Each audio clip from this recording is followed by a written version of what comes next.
What's going on, everyone? Jeremy here from The Quartering, and happy Halloween! It is, in fact, my hands-down favorite holiday of the year, and I know that it's not as big of a deal outside of these borders here in the USA, but it can be for some folks, and I hope you're enjoying this holiday season as well. And being Halloween, it's only fitting that we tell a tale of a zombie story, and that is legacy media in general. Now, yesterday, most of the Deadspin staff quit. That's been the narrative from trustworthy journos. And in fact, I mean, maybe a decent chunk of them, that number ended up around 5. You know, unless they only had 9 employees, it wasn't most. My guess is they had somewhere between 15 and 20 full-time employees. Still a decent chunk nonetheless. And I want to be clear that quitting your job on principle is an admirable thing if you're in a financial position to do so, or if you've lined up something else. I'm going to stop short of what Twitter's doing and making these people out to be heroes.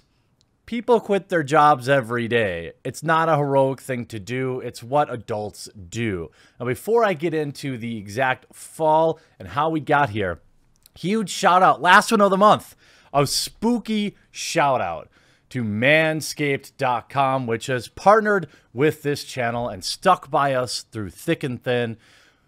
I like their lawnmower. I use this thing to keep my beard trim and my ball fro nice and clean. And there's nothing scarier than having, you know, a stinky undercarriage. Look, a lot of these products I wasn't sure about when I first got them in, but once I started using them, honestly, I've really enjoyed them. And they've given me a promo code, which will be in the pinned comment below. Keep yourself clean, or if you want a gift for somebody, manscaped.com. Use the link in the description or pinned comment below. Keep those balls clean. Now, you might be asking, how did we get here? I'm going to give you a quick TLDR. So Gawker Media broke up a couple years ago. Then in 2019, then Univision purchased a family of sites. Didn't really know what to do with them. Eventually selling them to a private equity group.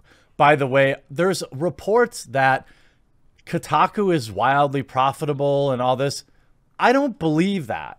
I saw Rod Breslau passing that around with no evidence whatsoever, and all signs point to these sites hemorrhaging cash.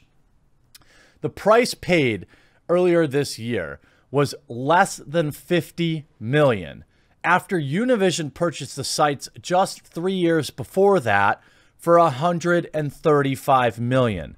So in 3 years, less than 3 years, they had to sell the site for less than half of what they paid. That doesn't sound like a profitable family of websites. Now, you might say, well, Kotaku is the exception. It's holding everything up.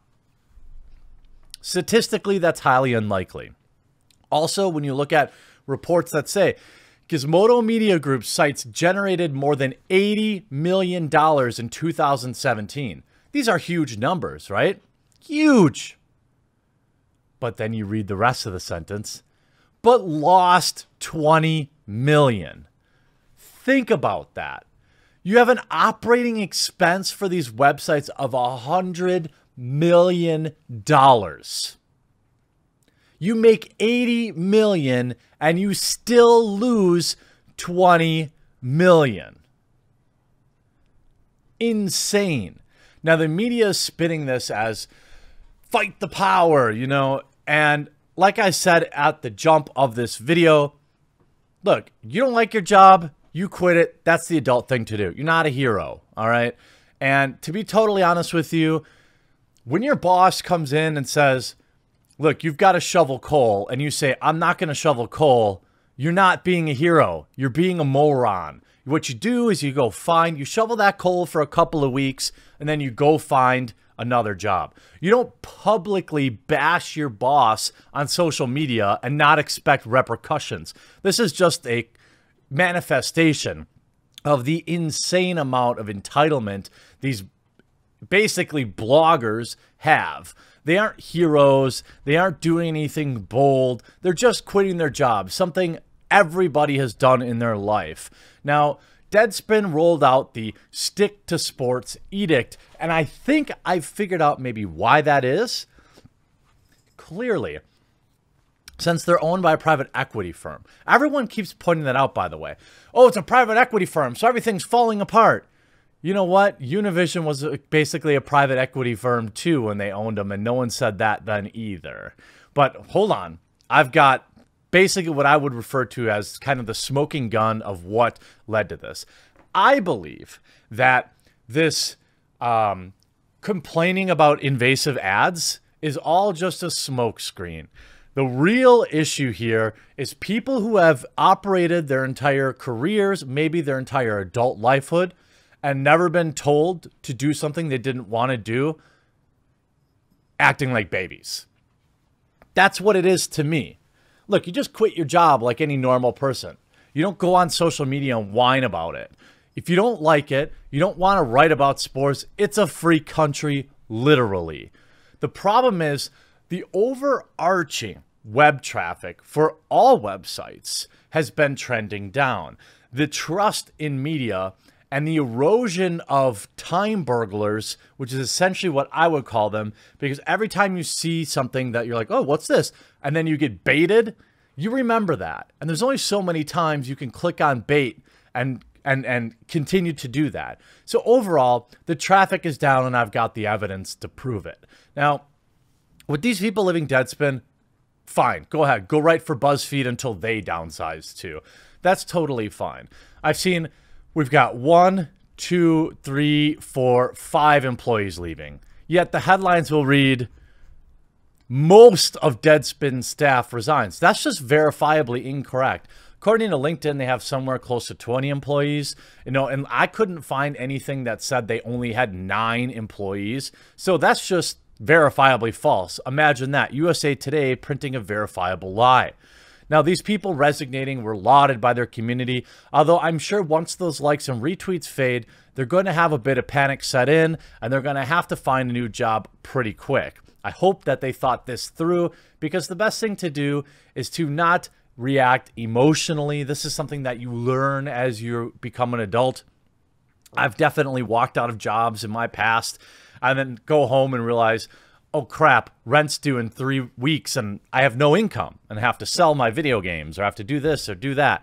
So I'm assuming that people here had thought that through, and the world lauded them for it. What ends up happening is boss says sports only, staff reacts complaining about the ads. I don't think that they cared that much about the ads. I think that they were mad because they were being told what to do, and they reacted like babies. So then they put up posts. Jason Schreier puts up a post as well on Kotaku, as well as many of these other websites, telling people basically to bombard management with complaints about the ads. If the atrocious ads on our website are bothering you, here's how to contact Kotaku's private equity owner management team. Now, Schreier says that from a position of relative insulation. He's going to find work. He's a big enough name that he could probably start his own website. But again, website businesses in 2019 are one of the worst investments you can possibly have. Let me give you an example. Less than half of my video views are even viewed by people who allow ads. What do you think that number is for websites? The revenue is crumbling. The traffic is crumbling. And then what nobody covers is that Farmers Insurance pulled $1 million ad campaign with GNO because of this. $1 million. Say what you want about find another advertiser here and there, but $1 million plays a lot of those $50,000 minimum salaries that Kotaku brags about. And this was with GNO Media, so it would spread amongst all their sites. $1 million canceled. Why? Because their traffic is in the tank. That's why they ran the ads. It's all coming together. Have you followed me now? Essentially, these websites prove to be wildly unprofitable. Univision dumps them for pennies on the dollar. Now, everybody on Twitter with a blue checkmark is talking about how bold and beautiful Kotaku is and Deadspin is and how wildly profitable they are and how just greedy they must have been to put these ads. But that's not the truth. The truth is traffic is down massively on their entire family of sites, including Kotaku, and they were desperate to meet minimums for farmers' insurance, and that's why they did it. Not because they were greedy, but because traffic was so low that they were going to lose the deal. Then once farmers saw that they were basically stuffing their ads, they fired them anyway. Here's the facts. Multiple sources confirmed that following the editorial team's public criticism of the ads, farmers informed GNO that it would not continue with the campaign, which according to the Wall Street Journal was $1 million and required the media to deliver 43.5 million ad impressions through the next year. Now, an ad impression is basically anytime you see an ad. So if they put the ad on 4 spots on the page, that's technically 4 impressions. Management eventually decided to remove the critical post, causing an even greater uproar. And here's where it gets great. A GNO spokesman said the autoplay ads test had been running in front of 6% of its users. That's it. Oh, narrative destroyed. Narrative destroyed. 6% of users were the ones that were seeing it. Not 100, not 20, not 30. A minuscule amount of users on the site were even seeing it. Meanwhile, everyone's heaping praise on Kotaku and these bloggers for standing up for us users. Baloney sausage. Baloney. They were acting like babies for being told what to do. They didn't care about their readers. They never did. The farmer deal, which began last month. By the way, remember to share this video because this is putting it all together for people and it's completely going to destroy the narrative of these hero bloggers. The farmer's deal, which began last month and is worth $1 million, required GNO Media to deliver 43.5 million ad impressions through September 2020. So basically a 12-month contract, according to internal GNO emails reviewed by the Wall Street Journal. The publisher's media and ad operations team believed it was unlikely GNO Media could deliver that many, according to the emails. After failing to hit ad impression targets within the first few weeks, GNO Media started playing videos with sound as soon as pages loaded, according to people familiar with the matter. That included standalone videos for farmers insurance, inside article pages, as well as pre-roll ads before editorial videos. The ads are performing incredibly well against target reach and engagement with the audience, said the GNO spokesman, referring to metrics such as clicks. A farmers insurance spokesman confirmed that the company had approved the use of autoplay video ads with sound on to, quote, increase customer engagement with the farmers brand. We are running online autoplay video ads via GNO Media with the sound on feature, a farmers spokesman said. We will continue to evaluate the effectiveness of this program and make adjustments as necessary. So the whole narrative about, it's all about the ads sounds like a bunch of baloney. And look at what's happening with Kotaku's traffic. All right, this is just the 90-day view. Now, I will say it's across the entire space, including YouTube. October this year was my worst month in like 8 months in terms of views and revenue. And it goes across the board. 90 days ago, we see their position, their Alexa position, up until today in a steady decline. In fact, a pretty rough decline, devaluing 875 spots. If we look at a competitor like Polygon, we have similar drops, but not as bad. They held out longer into early August, and then completely tanked. So to sum it up, it was never about the ads. It was about adult children being told what to do and whining about it online, then getting punished for it. These people aren't heroes, they're babies.